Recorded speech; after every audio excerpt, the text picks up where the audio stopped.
Então, hoje é a aula 8 de Biogeografia, Fundamentos de Biogeografia, e hoje nós vamos falar das glaciações, a relação entre as glaciações e a biogeografia.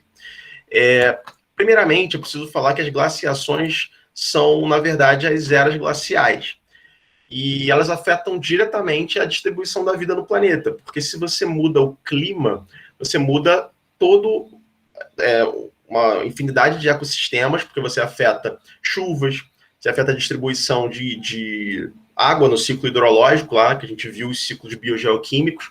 Então, um resfriamento no planeta, ele gera, ou um aquecimento, né, ele gera alterações no ciclo hídrico, e o ciclo hidrológico, ele faz parte é uma parte importante dos ecossistemas.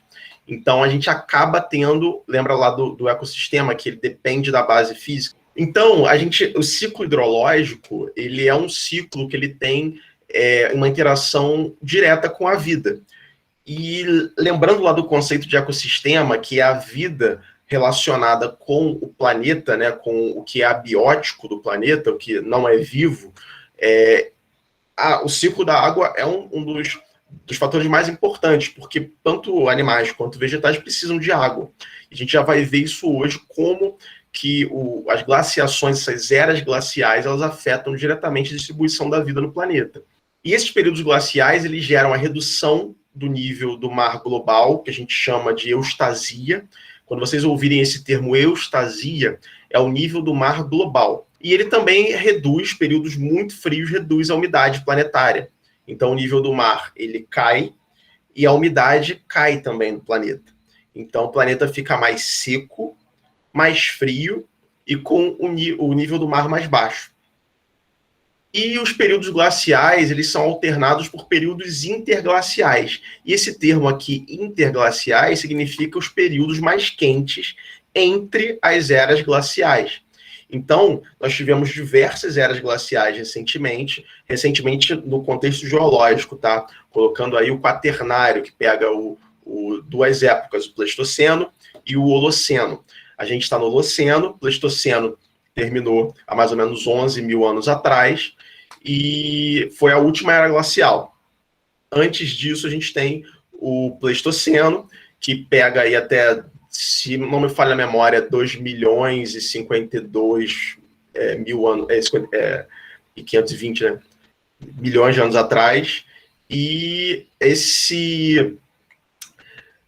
o Pleistoceno, ele foi marcado por muitas glaciações.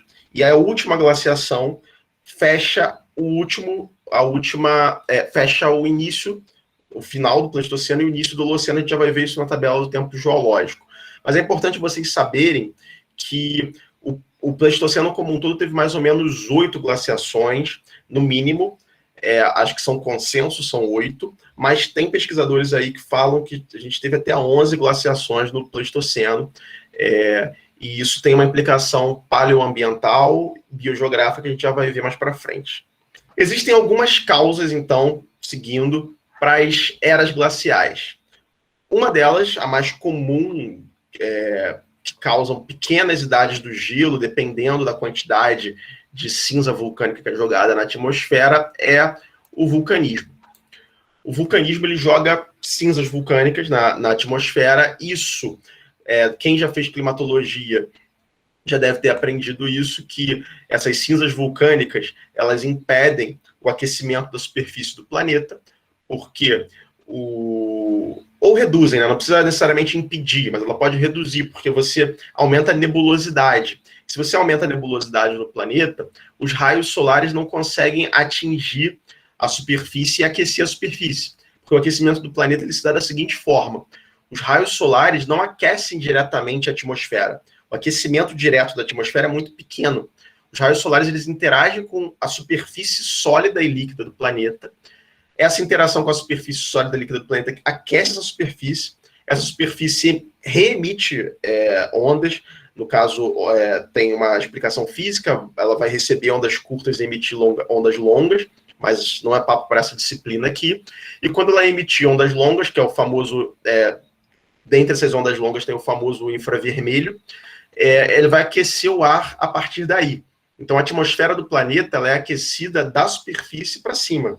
Ela não é aquecida da superfície da sólida e líquida do planeta. Ela não é aquecida pelo Sol diretamente.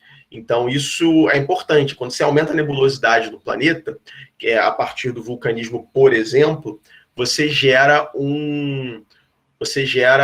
uma redução do aquecimento da superfície e, consequentemente, uma queda nas temperaturas médias globais, que pode gerar uma glaciação ou uma pequena idade do gelo, como as pessoas chamam, ou uma grande idade do gelo, dependendo do tamanho do vulcão, da quantidade de material que ele vai jogar na atmosfera. Além do vulcanismo, nós temos os ciclos astronômicos, que temos diversos ciclos, vamos ver quais são eles, que são os ciclos de Milankovitch, que são basicamente 3 ciclos, mas a Terra ela faz alguns movimentos astronômicos que mudam a distribuição de radiação na superfície do planeta. Outro fator é a concentração de gases estufa na atmosfera, porque a gente pode ter um aumento de gases estufa na atmosfera por algum evento biológico, por algum evento geológico, como o próprio vulcanismo, e isso vai aumentar a retenção de calor do planeta, ou a gente pode ter um empobrecimento da atmosfera em gases estufa, que vai gerar um resfriamento do planeta. Então, tanto o aumento quanto a redução de gases estufa, que são os gases responsáveis por reter uma parte grande do calor na superfície do planeta durante os períodos que o planeta não está sendo aquecido pelo Sol, principalmente nas noites, né? O que mantém as nossas noites amenas são os gases estufa, e esses gases, variando a concentração deles, se varia o aquecimento, o balanço energético do planeta. Além disso, a gente tem os asteroides, porque se um asteroide ele atinge o planeta, ele emite poeira, que vai aumentar a nebulosidade, então vai agir como as cinzas vulcânicas agem no clima. Ele também pode liberar gases estufa, porque se ele cair numa área vegetada, por exemplo, lembra lá do ciclo do carbono, aquela área vegetada vai ser queimada, ser incinerada, e aquele gás carbônico vai ser liberado na atmosfera. E então os asteroides eles também podem causar glaciações por conta desse aumento da nebulosidade ou aumento de gases estufa, que o aumento de gases estufa vai gerar primeiramente um aquecimento, mas o aquecimento do planeta ele gera um aumento na nebulosidade por conta da formação de nuvens. Então, se o planeta aquece muito, ele tem um mecanismo de... Como é que eu vou explicar? Um mecanismo de... Como se fosse um airbag, para não aquecer infinitamente. E esse airbag é o vapor de água. Porque quando, vamos supor, o asteroide caiu, liberou muito gás estufa na atmosfera. O planeta vai aquecer durante alguns anos, podem ser centenas, milhares de anos. Só que no pico do aquecimento, você vai produzir tanto vapor de água e tantas nuvens que você vai aumentar tanto a nebulosidade que o planeta vai chegar num ponto que ele vai começar a esfriar novamente. Então, isso tem essa relação que é muito importante, mas vocês vão ver isso melhor em climatologia, em geomorfo, quem fizer quaternário como eletiva, vão ver isso mais a fundo. Mas aqui é só uma pincelada nisso tudo. A gente tem os ciclos astronômicos de Milankovitch, que são basicamente 3 ciclos, que são responsáveis por glaciações do planeta, as glaciações regulares. Então, esses ciclos eles são bem conhecidos e eles são bem regulares, porque eles são astronômicos. É como se fosse um reloginho. Então, a gente tem o ciclo de excentricidade da órbita do planeta, que é um dos ciclos. O que isso quer dizer? O que é a excentricidade da órbita? O planeta Terra ele tem uma órbita elíptica em relação ao Sol. O achatamento dessa elipse, dessa órbita, pode mudar. Na verdade, não é que pode mudar, ela muda ao longo do tempo. E por vários motivos astronômicos envolvendo gravidade de outros corpos. Então, a excentricidade dessa órbita, quando ele muda a distância da Terra para o Sol em determinados períodos do ano. E mesmo que sendo variações muito pequenas em contexto astronômico já são suficientes para reduzir alguns graus ou aumentar alguns graus a temperatura do planeta, tá? Então, o primeiro ciclo é a excentricidade. O segundo ciclo de Milankovitch é o ciclo da obliquidade, que tem a ver com o eixo de rotação da Terra, ele é inclinado. Essa inclinação, ela varia com o tempo. Então, isso é obliquidade. E o que isso varia? Se a Terra, o eixo dela não tivesse angulação, a gente não teria, por exemplo, as estações do ano. Então, se fazendo uma dedução aqui, se você muda esse ângulo, você muda, por exemplo, o rigor dos invernos e o rigor dos verões. Então, dependendo do ângulo, você pode tornar os invernos num hemisfério mais frio e os verões em outro hemisfério mais quente e vice-versa. Então, isso daqui, a obliquidade também é importante. Alguém levantou a mão, pode perguntar, fica à vontade. Você falou que... Boa noite. Boa noite. Falou que se o ângulo for... Seu áudio mutou. Não sei se você caiu. Ou eu caí, não sei. Se o ângulo ele fosse reto, desculpa que deu um problema aqui no microfone, não teria estação do ano. Sim. Né? Mas a estação do ano também não tem a ver com a órbita da Terra, não é só pelo ângulo? Sim, tem, você está certa, mas o ângulo, é a junção dos dois. Porque o que acontece? O que são as estações do ano? Como a Terra está inclinada, vai ter uma posição do ano que o hemisfério norte vai receber mais insolação, que aí tem a ver com a declinação, com um fenômeno chamado declinação solar, que é meio difícil de explicar aqui, mas no final da aula eu posso mostrar uma animação para vocês entenderem isso melhor. Mas o que a inclinação ela faz? Quando a Terra está em órbita, como a Terra está em órbita, vai ter um momento da órbita da Terra em relação ao Sol, dos 365 dias que vai demorar para fazer uma órbita completa, que o hemisfério norte vai estar mais voltado para o Sol. Então ele vai ser mais aquecido. Vai ser verão no hemisfério norte. Como a Terra é uma esfera, o hemisfério sul, uma esfera não perfeita, mas quase uma esfera, o hemisfério sul ele vai estar recebendo menos radiação. Então vai ser inverno no hemisfério sul e verão no hemisfério norte. Mas vai chegar um momento que, por ter essa inclinação e a Terra continuar girando, fazendo um movimento de translação, vai chegar um momento que isso vai inverter, que vai ser um momento em que o hemisfério sul vai estar mais voltado para o Sol, por conta da inclinação, e o norte vai estar mais sombreado, vamos dizer assim, vamos usar esse termo para simplificar. Então, vai ser verão no hemisfério sul e inverno no hemisfério norte. É por isso que o Natal aqui é um calor do caramba e o Natal nos Estados Unidos, que está no hemisfério norte, tem neve, por conta dessa mudança, dessa inclinação que, ora, vai deixar um hemisfério mais ensolarado, com mais radiação, com mais aquecimento, ora, vai deixar um outro hemisfério mais ensolarado, com mais radiação, com mais aquecimento. Se fosse 90 graus, a gente teria uma distribuição térmica igual em independente da posição que a Terra estivesse durante o movimento dela de translação. Então, o hemisfério norte e o hemisfério sul receberiam quantidades iguais de radiação, ou semelhantes, né, se fosse uma variação de... Vamos supor que tem uma inclinação, mas uma inclinação bem baixinha. Ia ter uma variação muito pequena dessa radiação. Então, a gente não teria estações do ano tão bem marcadas, principalmente fora do Equador, né? Quanto mais distante do Equador, quanto maior a latitude, mais bem marcada as estações do ano por conta dessa insolação. Mas isso, em climatologia, vocês vão aprender isso de uma forma mais clara, porque tem uma série de conceitos que fazem a base disso, para vocês entenderem, e é difícil de visualizar. Mas eu espero que eu tenha conseguido explicar assim, ter ficado claro, mas fica à vontade para... Não, eu entendi, sim. Desculpa eu ter falado aqui, eu falei tudo embolado, eu fiquei meio nervosa. Não, tranquilo. Mas não, deu para entender, sim. Obrigada. Não tem nada, mas fica à vontade. Mais alguma dúvida? Fique à vontade para perguntar.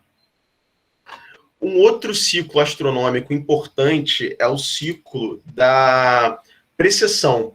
Esse ciclo aqui vocês devem ver em cartografia, ou já devem ter visto em cartografia, que é o seguinte: o eixo da Terra, ele não é fixo.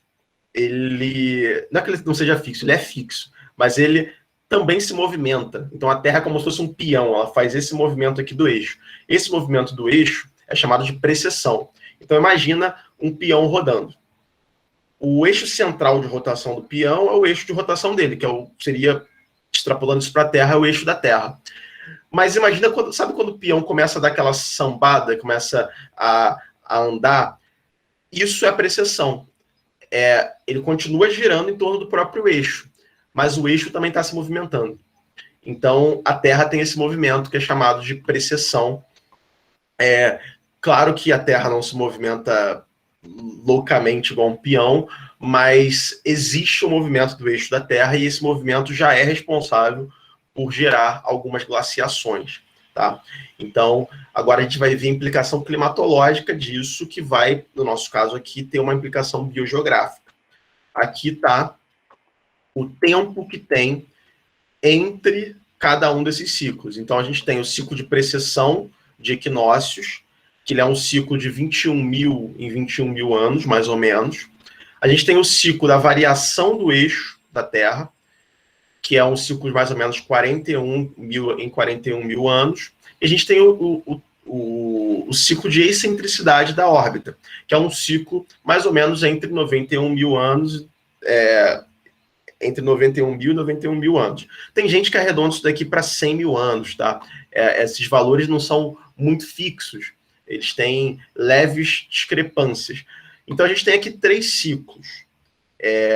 Somando esses 3 ciclos, a gente tem um gráfico onde a gente tem períodos mais quentes e períodos mais frios. Os períodos mais quentes são as eras glaciais, as eras interglaciais, os períodos interglaciais, com vermelho sobre vermelho, ficou difícil de vocês verem. Vamos mudar a cor aqui da caneta. Só um minutinho. Vamos botar aqui um azul não, fica um amarelo. Aqui seriam os períodos mais quentes, né? Seriam os períodos interglaciais, esses vales nesse gráfico aqui. E lá em cima, a gente tem os períodos frios, as glaciações. Claro que isso daqui tem diversos fatores que perturbam esses ciclos, que é papo para climatologia.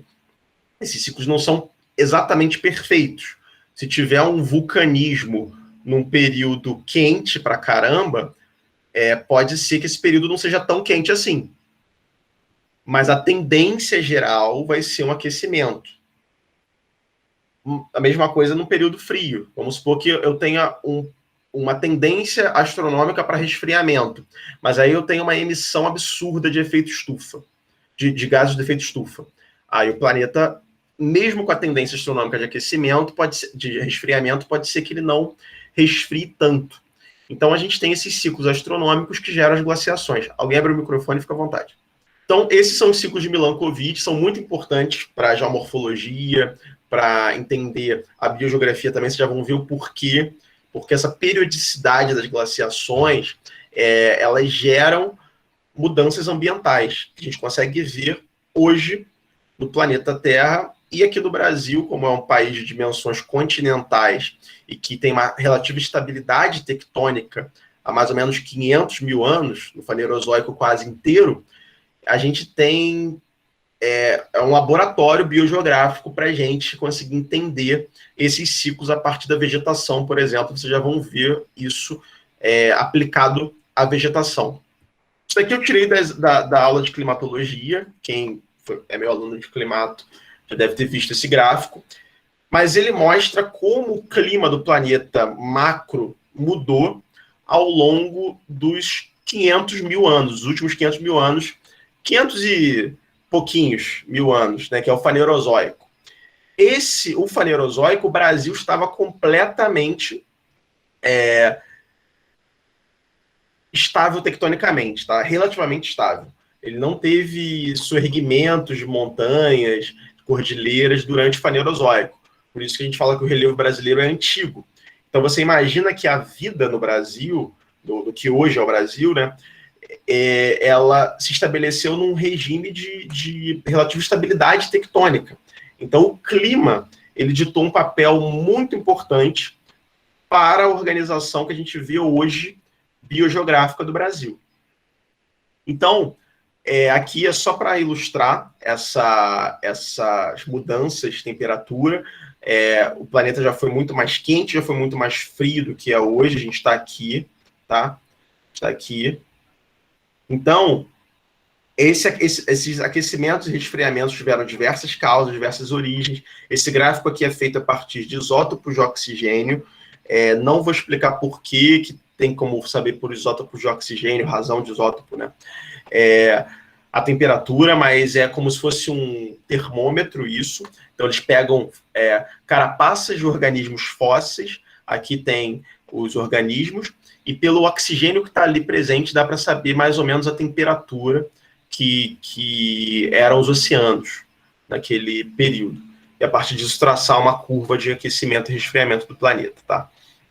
Isso vocês, quem for trabalhar com isso vai ver muito artigo nessa área. Mas isso, a gente vai detalhar mais isso, a gente vai focar só nessa pontinha aqui, tá? Mas eu quis trazer o macro só para vocês terem uma ideia. A pontinha que a gente vai focar é isso daqui, que é o quaternário. É isso daqui. Quaternário. Os últimos 2 milhões de anos, mais ou menos. 2,5 milhões, né, de anos, mais ou menos. Isso essa tabela cronoestratigráfica está sempre sendo atualizada. O quaternário é dividido em 2 épocas, como eu falei. Já falei isso em outras aulas, mas eu vou repetir para ficar fixo na mente de vocês. O Pleistoceno, que termina mais ou menos há 11 mil anos atrás, na última glaciação, e o Holoceno, tá? Que é onde a gente está, a época que nós estamos. Então, nós temos algumas glaciações. Só um minuto. Dando um zoom no quaternário, essas são as glaciações por isótopos marinhos. Também estudos paleoambientais envolvendo fósseis e faunas, que a gente já vai ver mais para frente. Cada linha dessa, cada seta dessa azul densa, azul mais escuro, são glaciações fortes que tiveram, segundo o autor desse artigo aqui, tá? Então, esse é um dos autores que colocam muitas glaciações. E as linhas pontilhadas são glaciações mais brandas, eventos menores de glaciações, pequenas idades do gelo, que não chegaram a ser eventos tão extremos. Então, a gente saindo aqui do Neógeno e indo em direção, subindo aqui nessa coluna, a gente está indo em direção ao presente. Então, aqui tem a glaciação mais antiga, e cada setinha dessa é uma glaciação uma determinada época, um determinado período. Aqui tem a idade de cada uma delas. Isso aqui é uma coluna que a idade, quanto mais para cima dessa coluna, mais próximo do recente, tá? Então, isso daqui é importante para vocês entenderem agora tudo que vai vir agora, a partir de agora. Alguém tem alguma dúvida? Fiquem à vontade para perguntar qualquer coisa. É importante não ter dúvidas nessa aula de hoje, porque quando a gente falar de biomas brasileiros, a gente vai falar de muitas coisas que estão na aula de hoje, e o texto para a próxima aula é um texto que vai demandar de vocês ter isso na cabeça, ter o quaternário na cabeça, o Cenozoico no geral na cabeça, ter na cabeça essas glaciações, saber que não teve só uma glaciação, porque o autor do texto vai falar de outras glaciações. Para vocês não acreditarem só na minha palavra, eu vou trazer as evidências, as principais evidências, existem muitas, das glaciações que ocorreram no quaternário. Tem evidência de glaciações em outras épocas, em outros períodos? Sim, muitas evidências. Inclusive, na bacia do Paraná, que pega uma boa parte do centro-sul do Brasil e outros países como Argentina, Paraguai, Uruguai, a gente tem registros de geleiras lá, muito antigas. Vocês já vão ver como é que a gente sabe que aquele ambiente foi glacial. Eu dividi essas evidências que no livro de vocês elas são citadas de forma desestruturada. Eu decidi agrupar em 3 grupos: as evidências geomorfológicas, não sei se alguém aqui já fez geomorfologia, as evidências estratigráficas e geológicas e as evidências paleontológicas. E trouxe algumas das principais evidências desses 3 grupos, tá? Isso daqui é um vale com uma geleira sobre esse vale. Imagina que se isso daqui fosse um ambiente tropical, úmido, a gente teria aqui um rio escavando esse vale. Na verdade, mais de um rio. Teria uma rede de drenagens aqui, escavando esse vale, passando aqui. Como não está no ambiente tropical, tropical úmido, a gente está aqui num ambiente glacial, a gente tem uma geleira preenchendo esse fundo de vale. E essas geleiras, elas se mexem. Isso é muito contraintuitivo para a gente que mora num país tropical, mas geleira anda. E os principais efeitos geomorfológicos e geológicos das geleiras ocorrem porque as geleiras se mexem. E por que elas se mexem? Porque a geleira, obviamente, é basicamente gelo. Só que não tem só gelo ali. Tem lama, tem blocos, seixos, tem tudo ali misturado com aquele gelo. São detritos. O gelo ele não é limpinho. E essa geleira, o contato que ela tem com a rocha, ou com o solo, o contato da base dela com a terra, com a litosfera, é um contato que, pelo aumento de pressão, pelo peso da geleira, é um contato que tem uma fina camada de água ali, que faz uma espécie de lubrificação. Então a geleira, por gravidade, ela vai andando pouquinho em pouquinho. Tem até vídeos, se vocês quiserem, eu boto no YouTube aqui para vocês verem, de time-lapses das geleiras andando com o tempo. E quando elas andam, elas trituram e arrastam uma quantidade enorme de material.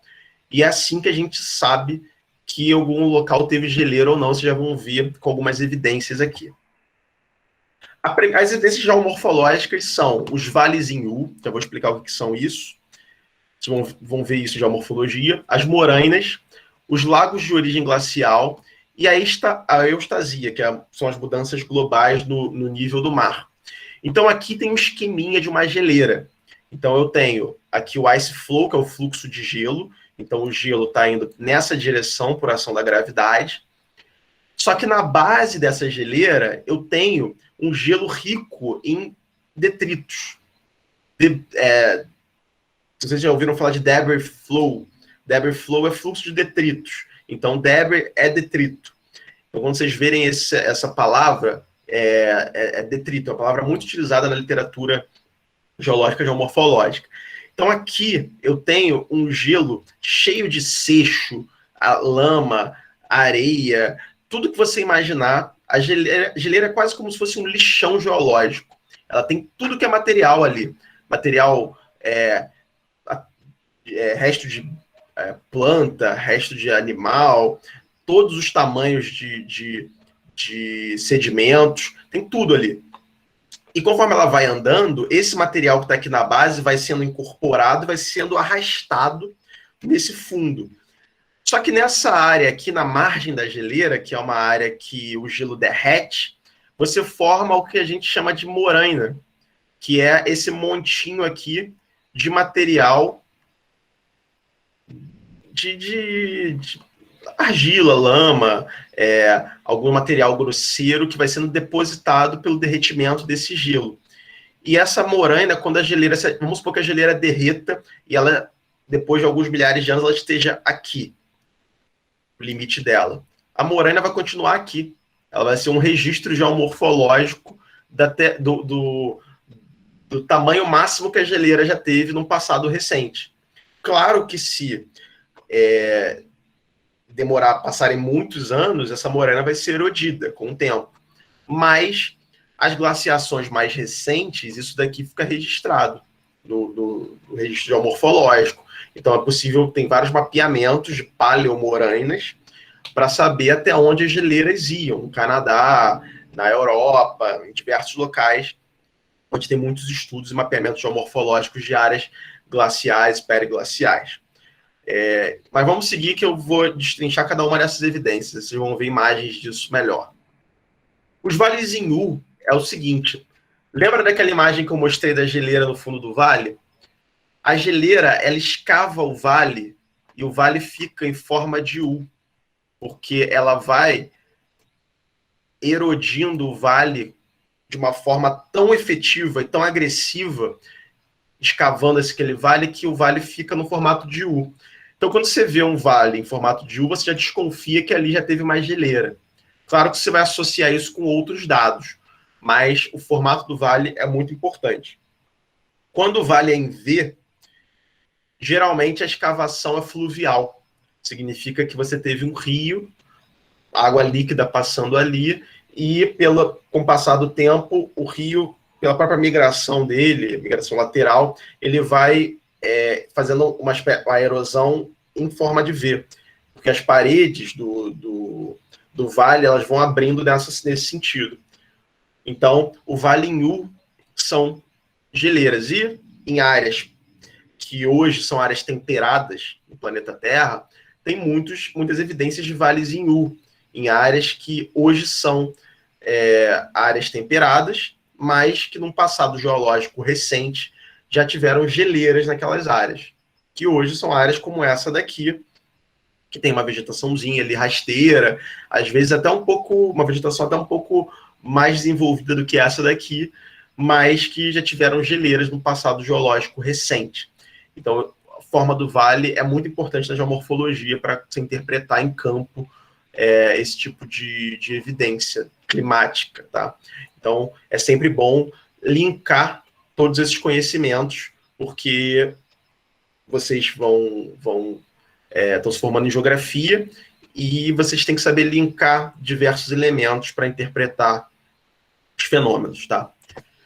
Alguma dúvida dos vales em U e em V? Senão a gente segue. Então, seguindo. Morainas. As morainas são, como eu falei, esses montinhos causados pelo derretimento das geleiras. Aqui tem uma foto, o gelo fluindo para cá. Conforme ele derrete, todos os sedimentos que estavam nele vão sendo depositados aqui, criando uma moraina, que são esses montinhos na borda das geleiras. Isso fica preservado. A geleira também vai empurrando, né, esses sedimentos. E isso é muito comum em áreas glaciais e periglaciais, né? Muito comum ter morainas. Isso daqui é muito importante, só um minutinho que ficou desformatado aqui. Pronto, agora sim. Voltando. Os lagos de origem glacial são também muito importantes, inclusive do ponto de vista biogeográfico, mas eles são uma evidência das glaciações, porque a geleira ela faz peso na crosta terrestre.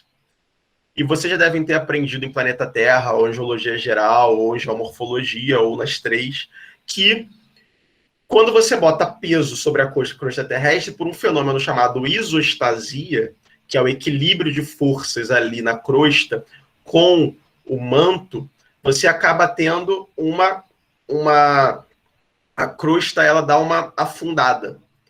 Ela deforma para baixo quando você insere peso nela. E essa deformação da crosta, ela pode ser causada também por geleiras.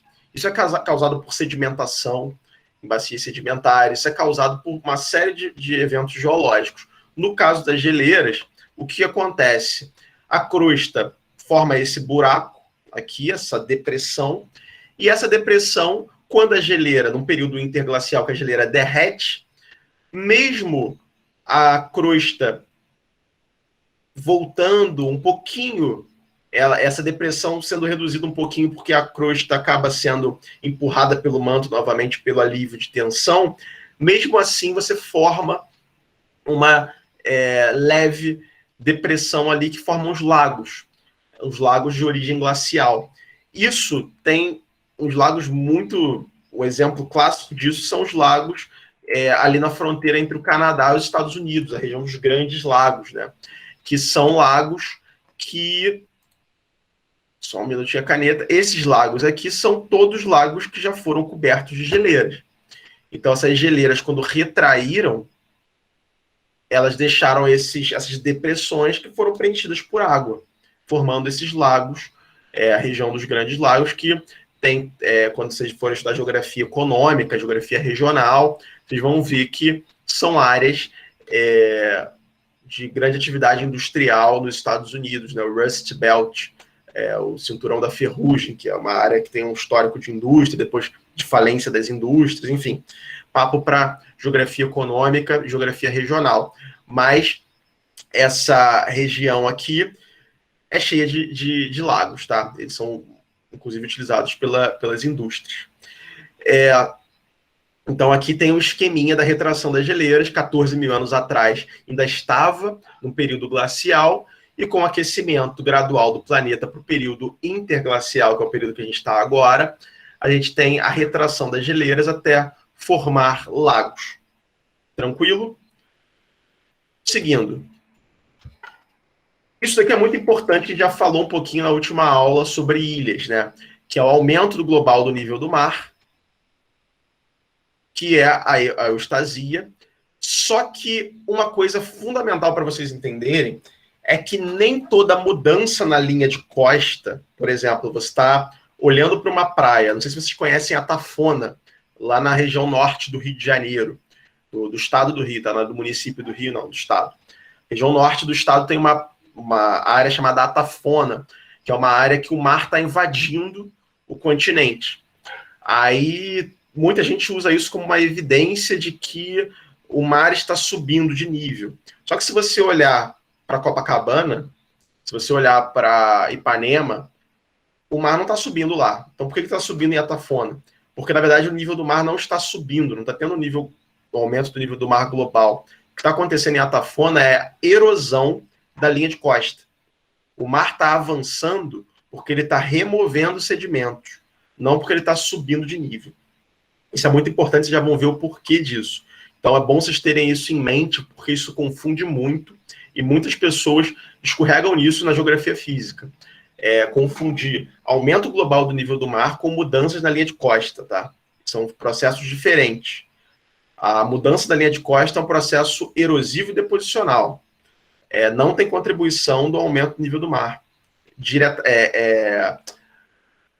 Diretamente. O aumento do nível do mar muda a linha de costa, obviamente, mas você pode ter mudança da linha de costa sem ter aumento do nível do mar global, tá? A gente chama isso de aumento relativo do nível do mar. Aqui tem um exemplo disso. Primeiro eu vou falar o exemplo, para depois falar aqui desse esqueminha. Esse exemplo aqui, para você ficar claro na cabeça de vocês, é o que estão fazendo agora em Balneário de Camboriú. Balneário Camboriú, lá em Santa Catarina. Não sei se alguém conhece a área, eu não conheço pessoalmente. Mas eles estão expandindo a faixa de areia. O que eles fizeram aqui? Entulharam areia na praia. Fizeram isso daqui. Para quem está aqui na praia, se você ficar aqui em pezinho na praia, você vai olhar para cá e vai falar, pô, o mar recuou. O mar está longe, recuou, o nível do mar baixou. Não, o nível do mar não baixou. A linha de costa que avançou, porque eu taquei sedimento aqui na praia. Então, eu entulhei a praia de sedimento, a linha de costa foi mais para frente. Isso daqui, se o mar erodir isso daqui, vai erodir isso daqui, você vai ter as ondas vão erodir, a linha de costa vai avançar. Aí você vai falar, pô, o mar subiu, aumentou o nível do mar. Não, ele só está erodindo essa linha de costa. Então, isso daqui a gente chama de aumento relativo do nível do mar, ou, enfim, tem vários nomes. Transgressão, regressão marinha, progressão e regressão da linha de costa. Tem vários nomes que a gente não vai entrar aqui. Eu só quero que vocês entendam na cabeça de vocês que aumento mundial do nível do mar, a eustasia, não é necessariamente uma variação da linha de costa, tá? Eu posso ter os processos atuando juntos e os processos atuando separadamente. Então, aqui tem os 5 casos em que o nível do mar ele sobe de forma absoluta, ou relativa, né? O primeiro é derretimento de geleiras. Aqui vai derreter as calotas polares e vai aumentar o número de água nos oceanos, nas bacias oceânicas, e então o nível do mar mundial sobe. O segundo é a expansão da água por aquecimento pelo Sol. Então, se o planeta Terra está mais quente, a água vai expandir, como qualquer material mais aquecido, ele expande, e isso pode aumentar o espaço que a água ocupa nos oceanos, e isso vai aumentar o nível do mar. Isso daqui é um processo tectônico, que a gente já viu em outras aulas, de colisão, né, de limites convergentes entre placas tectônicas. Então, você vai ter o soerguimento de uma placa, e o nível do mar vai ser alterado por causa disso. Aqui é um esqueminha isostático, como eu expliquei, da geleira derretendo. E aqui é um outro processo, que é quando o oceano é entulhado de sedimentos e ele perde a capacidade dele o volume que ele consegue comportar de água. Então, imagina uma bacia de água, uma bacia cheia de água, que eu vou tacando ali dentro areia. Vou tacando areia.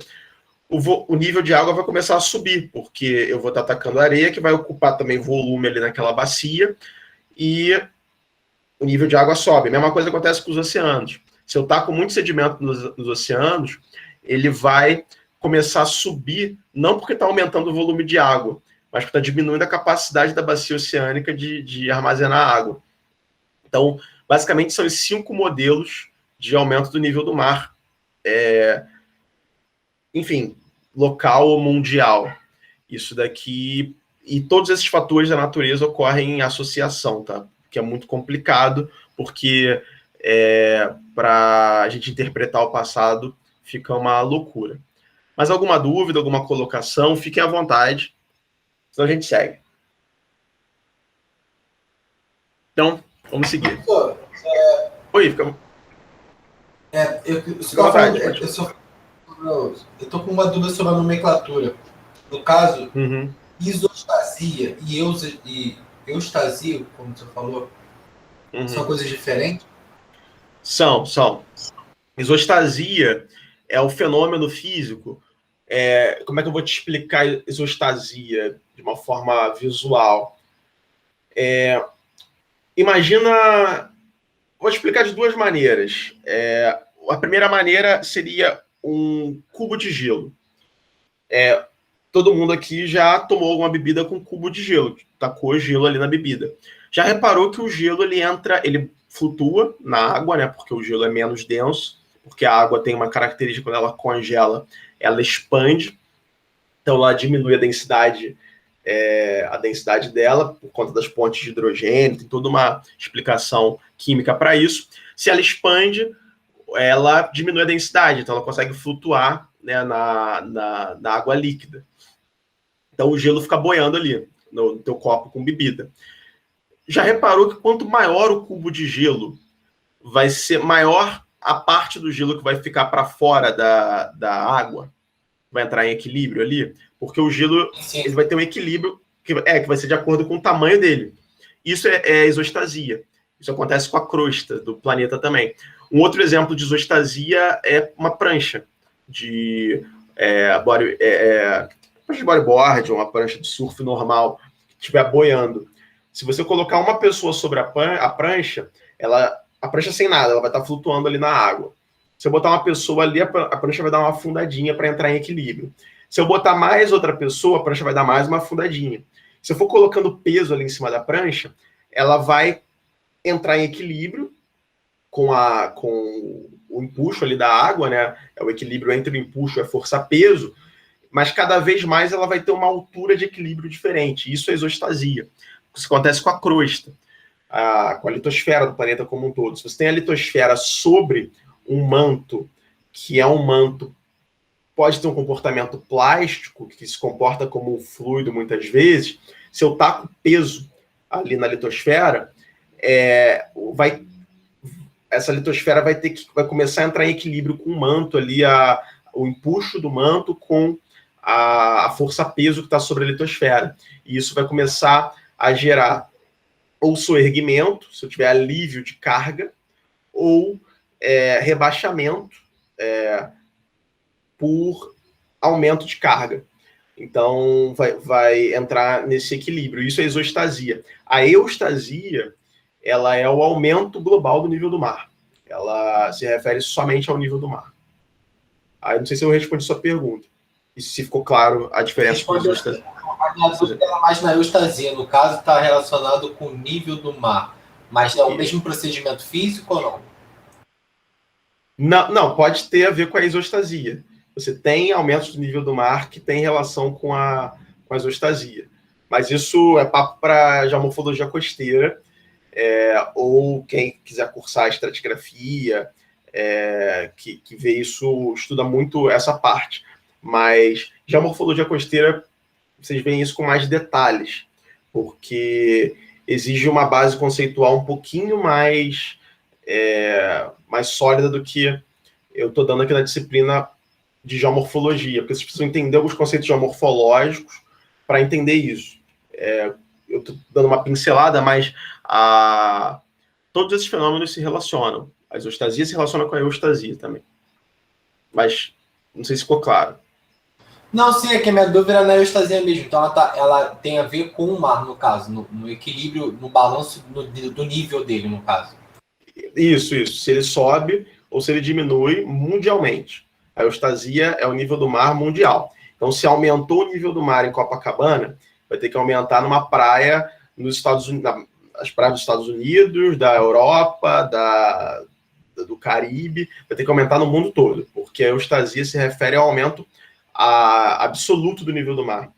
O aumento relativo pode ser, por exemplo, o que acontece com algumas áreas do planeta, que a placa tectônica está afundando. Então, o mar continua paradinho, só que se a placa tectônica está afundando, para quem está ali morando na costa, o mar está subindo, mas não está subindo mundialmente. Então, aí já não é a eustasia. A eustasia é o aumento global do nível do mar. Tem que subir no mundo todo, ao mesmo tempo. Ou diminuir no mundo todo ao mesmo tempo. Nada. Mais alguma dúvida? Fiquem à vontade. Professor, dá licença. A gente está vendo esse processo de notícias de Balneário Camboriú. Eu queria saber como é que funciona esse processo de aterramento, como é que vai ser feito. É um processo bem simples. É um processo bem simples, né? No geral. Vocês vão ver isso... Na verdade, vocês... Não sei aonde vocês moram, mas, por exemplo, aqui no Recreio tem muita dragagem.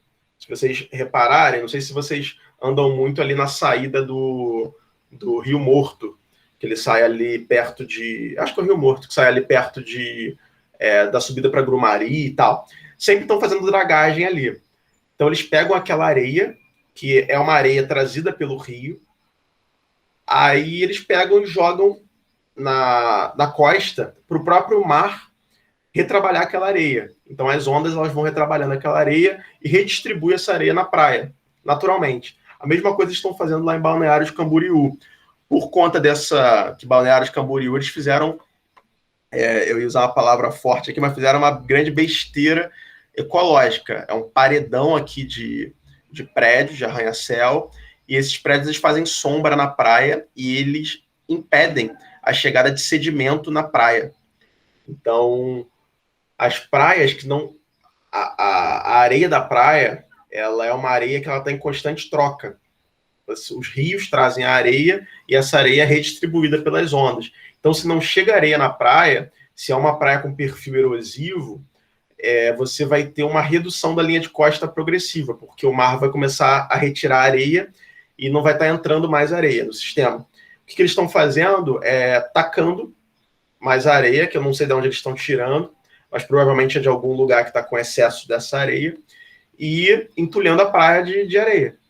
Então, agora, todo esse déficit de areia que não está chegando na praia por conta do encanamento de rios, diminuição da vazão dos rios por conta da construção da própria cidade, você compensa tirando areia de um lugar e entulhando a praia de areia. Aí a praia vai redistribuir. Isso é feito o tempo todo aqui no Rio, quando tem aquelas obras de dragagem. No canal de Jardim de Alá, eles fazem isso direto. Quando você anda na praia e vê aquele monte de areia que você não sabe de onde veio, aquilo é tudo de dragagem. Porque aí eles jogam na praia, na primeira ressaca, a onda vem e redistribui aquela areia na praia. Então a praia nunca fica faminta, vamos dizer assim, de areia. Ela sempre vai ter ali o alimento de areia dela e a linha de costa não vai ser retraída. Mas é um processo que, ao mesmo tempo que é simples, ele é meio difícil de você visualizar. Mas tem vários exemplos aqui no Brasil de praias que estão diminuindo. Por causa disso, a Tafona é um exemplo, as praias da Costa Verde, algumas, não sei se vocês conhecem, praia de Bicuí, de Mangaratiba, de Muriqui, estão passando por esse processo de redução da linha de costa. As ondas estão quase na calçada, porque não entra mais areia ali no sistema. Então a praia fica faminta, aquela areia vai toda para outro lugar, para outras praias. Ou para o fundo do mar, né? Para partes mais profundas do mar também. Porque as ondas vão retirando. Então isso acaba gerando uma série de problemas. Então o Balneário de Camboriú é basicamente isso. Eles estão tirando areia de algum lugar, vou até pesquisar da onde, e tacando na praia. E deixando as ondas fazerem o trabalho delas. Não sei se eu expliquei. Se eu não me engano, eu posso estar falando besteira, mas eu acho que eles estão usando a água eles pegam canos, né, enormes e estão puxando do próprio mar ali, uma região mais afastada ali da própria praia mesmo. Ah, legal. Isso faz todo sentido, porque isso, como eu falei, a areia, ela progressivamente ela vai sendo empurrada para o fundo, né? Na verdade, tem vários caminhos que ela pode fazer. No Brasil, um caminho é para o norte, tem uma corrente que leva para o norte. Então, por isso que as praias do norte elas tendem a ter muito mais areia do que as praias do sul. Tem faixas de areia maiores, mas vocês vão ver isso de morfologia costeira. E tem também a retirada das ondas de sedimentos para áreas mais fundas. Então, tem como fazer isso também. Eles devem estar tirando do fundo, que gera um problema ambiental também. Porque esses sedimentos eles estão cheios de matéria orgânica, geralmente. Então, você taca a matéria orgânica na água ali, pode diminuir a oxigenação. É uma obra de dragagem, basicamente, eles tirando do fundo. Mas, vamos ver. Vai funcionar como um laboratório aí para a gente ver nos próximos anos como é que vai funcionar isso ambientalmente lá em Balneário de Camboriú. Para vocês vai ser um prato cheio. Para entender isso daqui a 5, 10 anos, como é que vai ficar. Mas obrigado pela informação, mas faz todo sentido eles tirarem de áreas mais profundas. Eles falam que Balneário Camboriú é exemplo de tudo que não deve ser feito urbanisticamente, né? Exatamente. Por causa dos prédios tem até umas correntes de ar muito forte nas ruas e tal. O problema da sombra, né, dos prédios na areia. Sim. O rio, eu acho que está poluído. O rio que abastece a cidade está poluído por causa do crescimento exagerado, umas coisas assim. Sim. Balneário Camboriú tem outras cidades assim também, mas o ápice assim, da falta de planejamento urbanístico em todos os sentidos, e vocês, como futuros graduados em geografia, vocês vão lidar com isso o tempo todo, né? De entender esse planejamento. A área de Jacarepaguá, da Barra, Recreio, é uma área também que, por muito pouco, não virou uma área parecida com essa daqui. Tem algumas besteiras ambientais e urbanísticas que fizeram para cá, mas hoje em dia já tem um certo controle. Tem perto da orla do Recreio, não pode construir prédios muito altos, né? Tem o limite, se não me engano, de 4 ou 5 andares, e tem aqueles prédios mais baixinhos, mas se você pegar a parte lá da Barra, a construção por volta das lagoas, é uma área, enfim, por pouco não virou um Balneário Camboriú, e também se aumentar, são áreas que se aumentar 1 metro o nível do mar, destrói essa área inteira.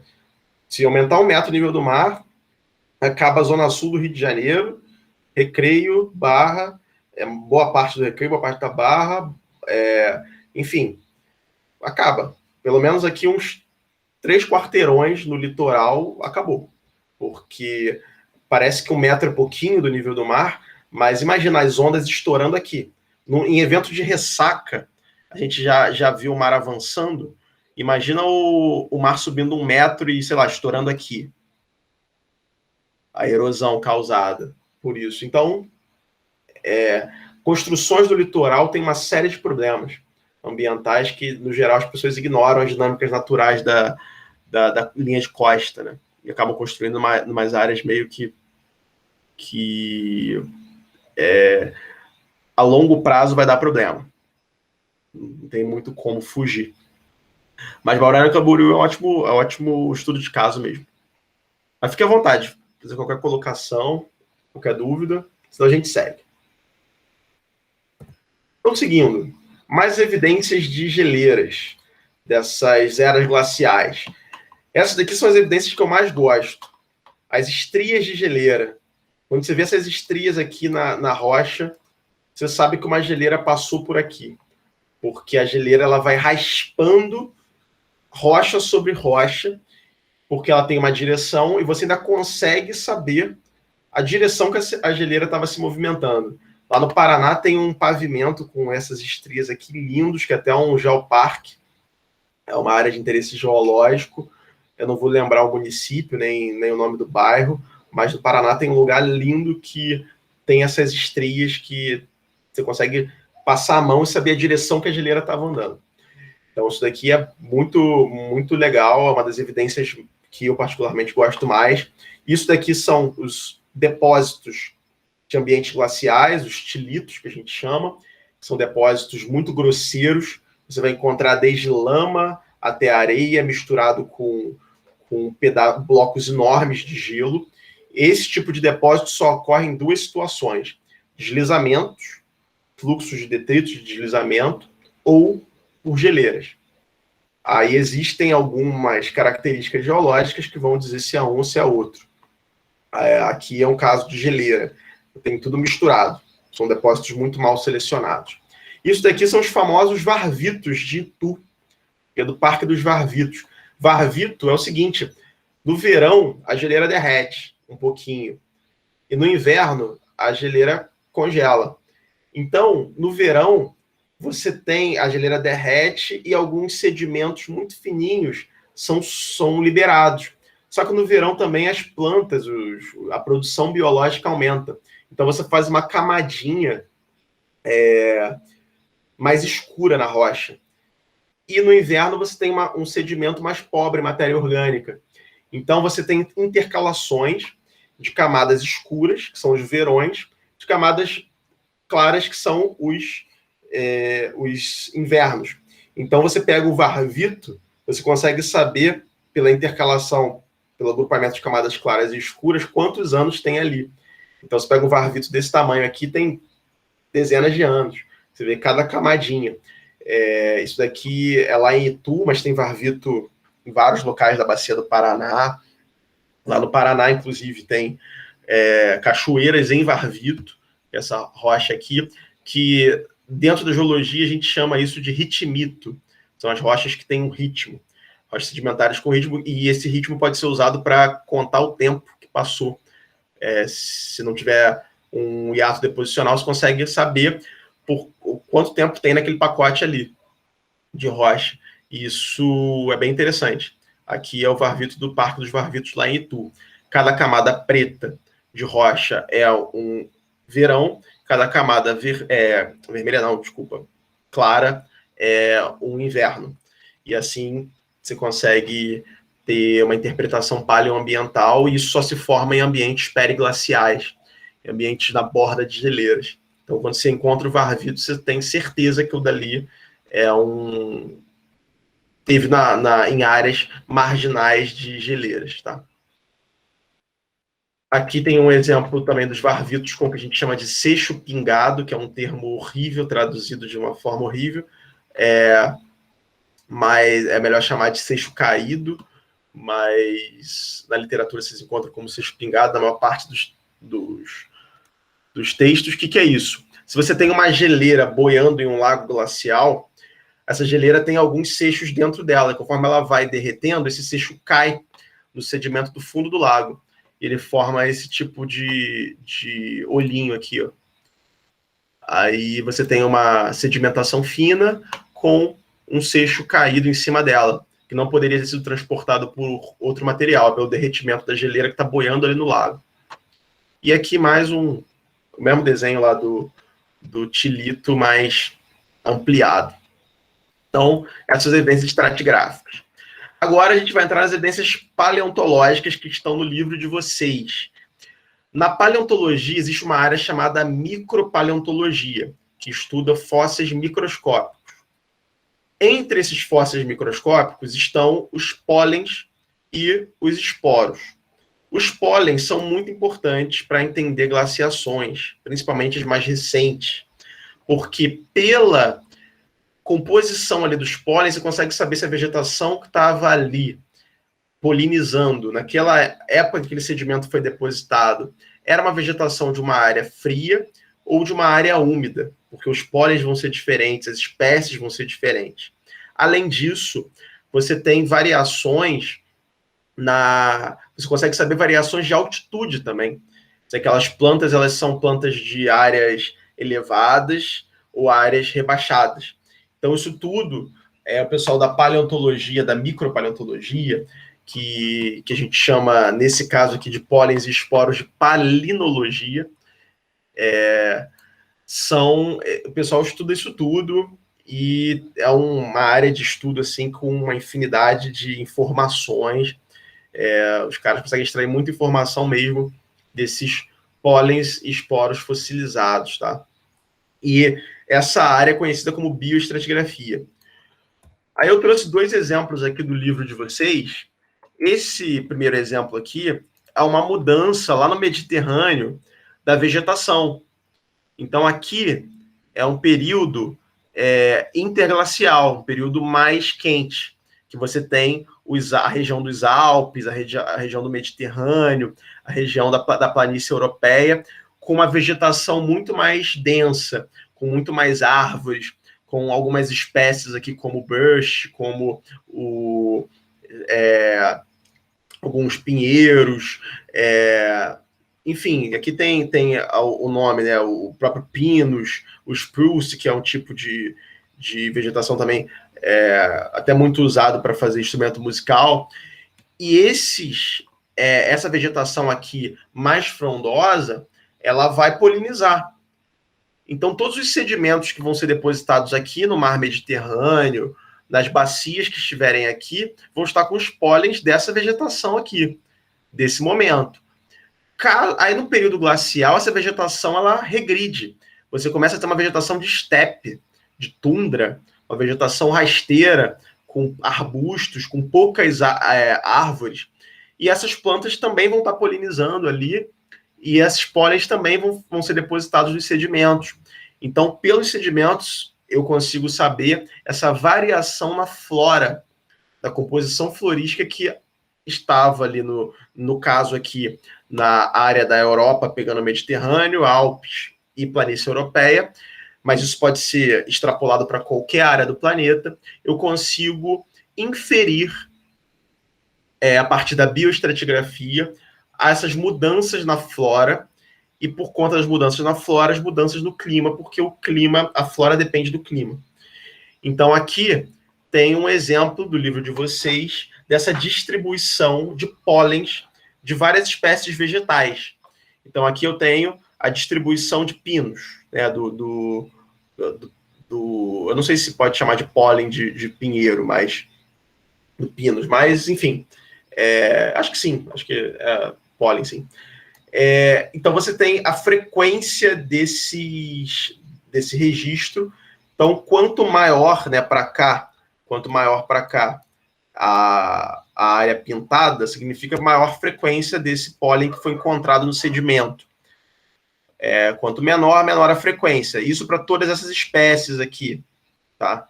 A bétula, o oak carvalho, se não me engano.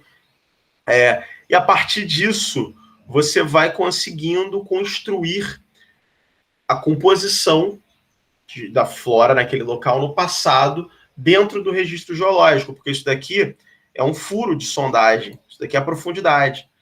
Quando eu vou caminhando aqui para baixo, eu vou está chegando em sedimentos mais antigos, pelaquela regra lá da superposição de camadas, que a gente viu na primeira aula. Então, a partir disso, a gente consegue reconstruir o ambiente num passado geológico, associando, claro, conhecimento geológico, conhecimento geomorfológico e o conhecimento paleontológico. Tá? Alguma dúvida? Fiquem à vontade para perguntar. É importante que vocês entendam esses conceitos, gente. Preciso realmente que a aula de hoje, que vai ser um pouquinho maior do que a de costume, vocês não tenham nenhuma dúvida, porque isso é fundamental para as próximas aulas. Então, vamos seguir. Os efeitos ambientais das glaciações. Quando o planeta está numa era glacial, você tem, como eu falei já anteriormente, a redução do nível global. Eu acabei pintando aqui tudo. Vamos voltar. Quando o planeta está num momento glacial, um período glacial, você tem uma redução global do nível do mar. Como o nível do mar ele abaixa, você tem o rebaixamento do lençol freático. Se você tem o rebaixamento do lençol freático, você tem uma mudança nos padrões de canais. No geral, você tem uma secura das áreas mais interiores dos continentes. Então, você tem períodos muito mais secos dentro do continente por conta desse rebaixamento do lençol freático e diminuição da água superficial disponível para o ciclo hidrológico. Você tem a alteração no padrão das chuvas e de umidade por conta de todos esses fatores anteriores, porque a umidade depende do nível do mar, depende da superfície do planeta que está coberta por água, depende também de rios, lagos, que dependem do lençol freático. Então, uma coisa está ligada com a outra. E, além disso, você tem o congelamento de áreas temperadas, porque as geleiras elas expandem para as áreas temperadas. Então, você tem mudanças nos ecossistemas, nos biomas. E isso tem uma implicação fundamental na especiação, porque isso isola espécies, extingue espécies, a gente já vai ver o porquê disso. E aqui tem um mapinha do último máximo glacial que teve, da última era glacial, de como era a distribuição da vegetação no mundo, no planeta como um todo. Então, a gente tem aqui no Brasil, vamos pegar aqui a América do Sul, né? Não vamos fixar só o Brasil, não, pegar a América do Sul como um todo, você tem o marronzinho aqui, são áreas semiáridas. A área aqui mais rosinha, com essa cor aqui, são savanas, como mais ou menos o Cerrado, a Caatinga. Repara que aqui, onde era para ser a Amazônia, que é a Amazônia atualmente, eu tenho uma mega savana dentro da Amazônia. Ou seja, a Amazônia está muito mais seca. Eu tenho uma área savânica, uma savanização da floresta tropical.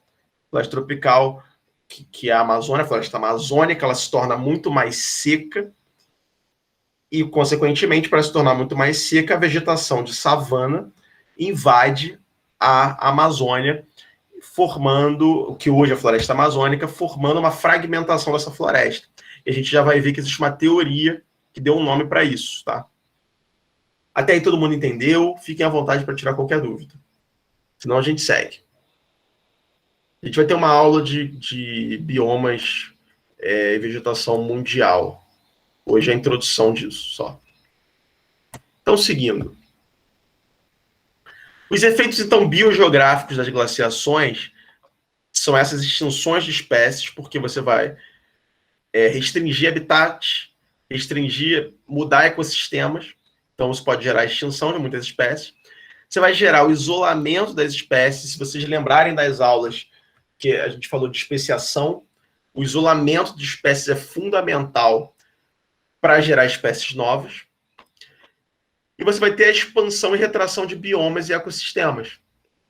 Então, você esquenta, esfria o planeta, esses ciclos recorrentes, você vai ter ecossistemas e biomas expandindo e retraindo. Em períodos frios, você vai ter ecossistemas e biomas frios expandindo, e na parte mais tropical do planeta, você vai ter biomas secos expandindo, e nos períodos interglaciais, a gente vai ter biomas, nos trópicos, biomas quentes e úmidos expandindo, e biomas glaciais, áreas glaciais retraindo.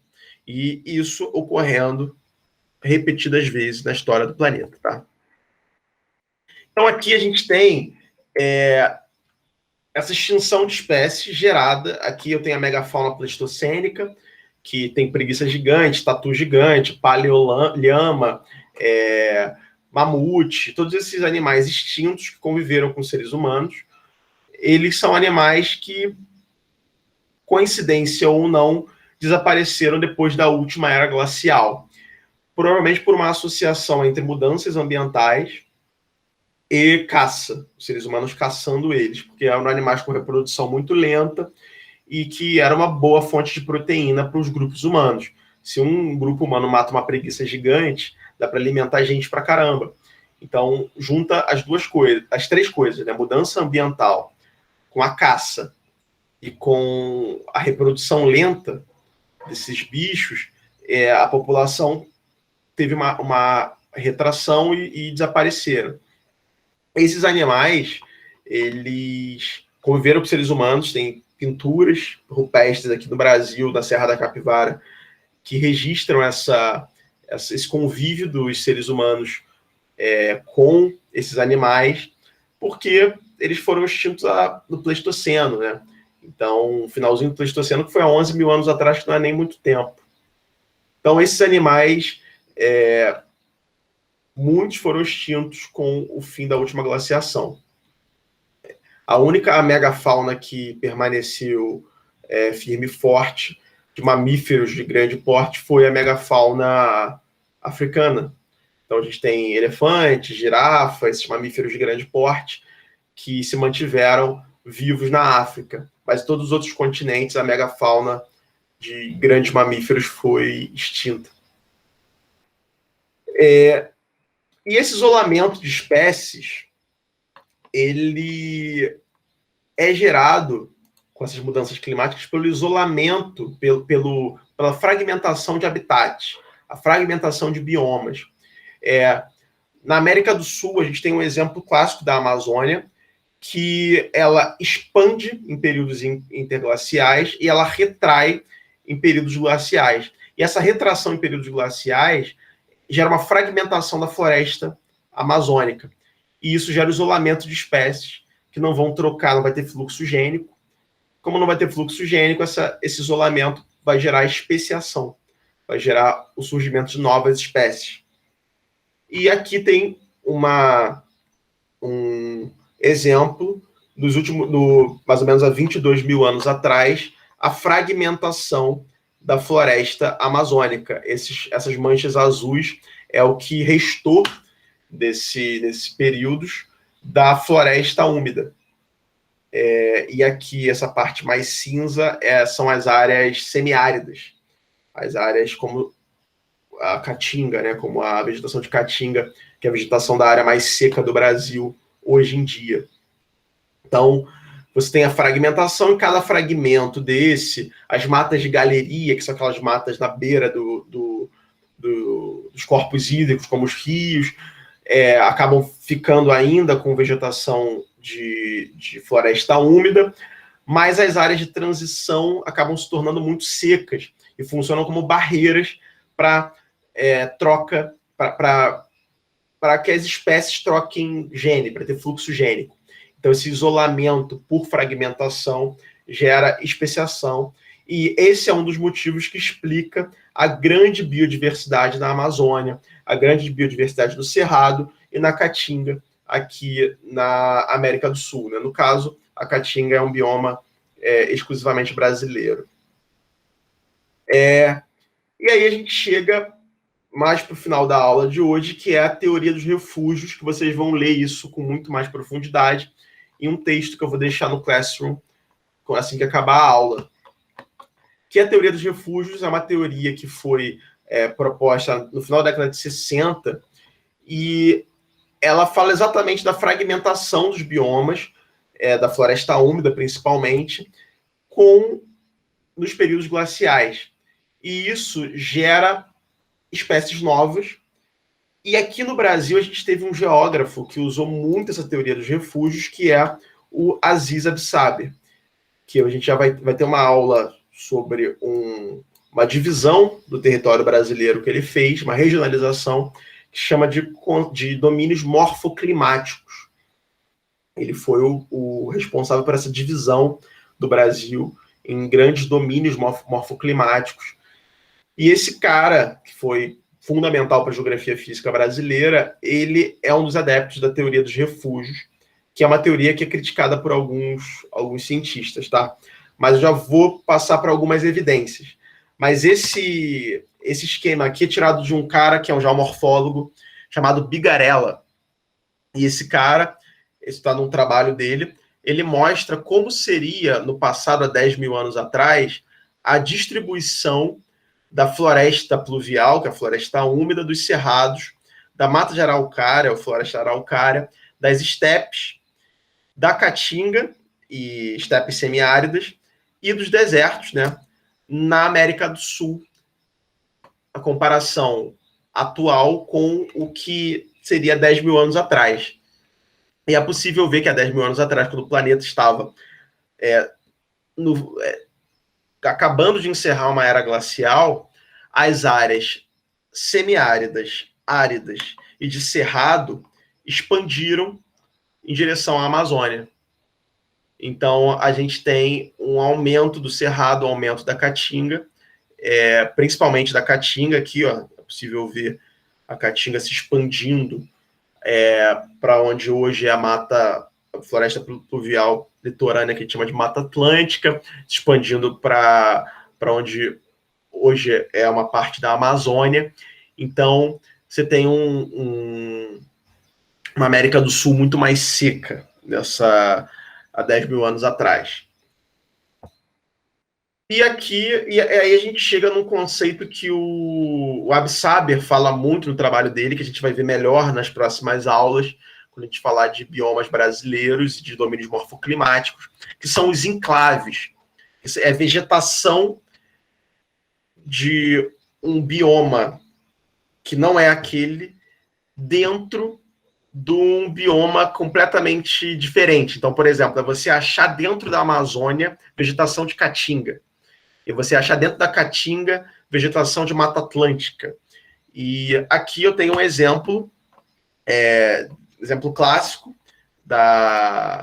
de enclave, é um enclave de Mata Atlântica dentro da caatinga. Isso daqui eu tirei no campo num dos campos que eu fiz no meu mestrado. Isso daqui, porque eu ainda não ensinei para vocês o que é uma caatinga, né? O que é um cerrado e tal, nem Mata Atlântica, mas vamos de uma forma bem intuitiva. Isso daqui é uma caatinga arbustiva, que é a caatinga mais densa que a gente consegue encontrar, mais ou menos. Reparem que as árvores não são muito altas, elas têm uma densidade pequena de folhas, né? Tem uma cobertura mais aberta, muito diferente da vegetação, por exemplo, de Mata Atlântica que a gente vê aqui no Rio de Janeiro, quando a gente olha para as encostas. É uma vegetação muito mais densa, com árvores, com copas muito mais densas, que é muito mais estratificada. Você entra na floresta, na Mata Atlântica, você vê camadas de vegetação dentro da própria floresta. E dentro da caatinga, dessa vegetação aqui, que, lembrando, essa foto aqui é de uma caatinga densa. Caatinga, no geral, é muito mais rala do que isso daqui. tem isso daqui, que é a vegetação de Mata Atlântica. Isso daqui sou eu, em pé, e olha o tamanho das árvores. Dentro da Caatinga. Opa, dentro da Caatinga, isso daqui é numa área que é um dos enclaves de Mata Atlântica dentro da Caatinga, que você tem a vegetação preservada, como se fosse uma comunidade fóssil ali, que ficou preservada dentro da Caatinga, quando o planeta estava muito mais úmido do que é hoje, a vegetação da Mata Atlântica provavelmente avançou em direção à Caatinga. Quando o planeta passa a ficar um pouco mais seco, a Mata Atlântica retrai, a Caatinga se expande, mas em alguns locais isolados, como se fossem ilhas, a Mata Atlântica consegue ficar ali preservada por conta de uma características hidrológicas. No caso dessa área aqui, eu tenho rochas impermeáveis. Aqui são granitóides, são rochas graníticas de grandes corpos ígneos, corpos que tem nessa área, que pela rocha ser impermeável e ser fraturada, são áreas que geologicamente conseguem ter uma umidade maior. Então, esse enclave de Mata Atlântica consegue viver dentro de uma área de clima semiárido por conta da hidrologia local. Isso acontece também na Amazônia. Você tem enclaves de Caatinga dentro da Amazônia e vice-versa. Então, esses enclaves são uma das provas da teoria dos refúgios, que é essa teoria de que esses biomas que a gente encontra hoje no Brasil, eles expandiram e retraíram. E quando eles retraem, às vezes uns pedacinhos deles conseguem se manter dentro do outro bioma que hoje se expandiu. Então, esse exemplo da Caatinga é um exemplo que o Absaber traz muito no livro dele, Domínios da Natureza, se eu não me engano. Acho que é Domínios da Natureza. Que ele fala de todos os biomas brasileiros, ele fala muito de enclave. Enclave de Cerrado na Caatinga, enclave de Caatinga no Cerrado, enclave de Cerrado na Amazônia, porque todos esses biomas tiveram períodos que eles foram maiores e menores do que eles são hoje. E nisso, um acaba ficando com fragmentos presos dentro do outro, fazendo mosaicos, tá? Então, assim, eu encerro a aula de hoje e abro para dúvida. Se alguém quiser perguntar alguma coisa, fiquem à vontade.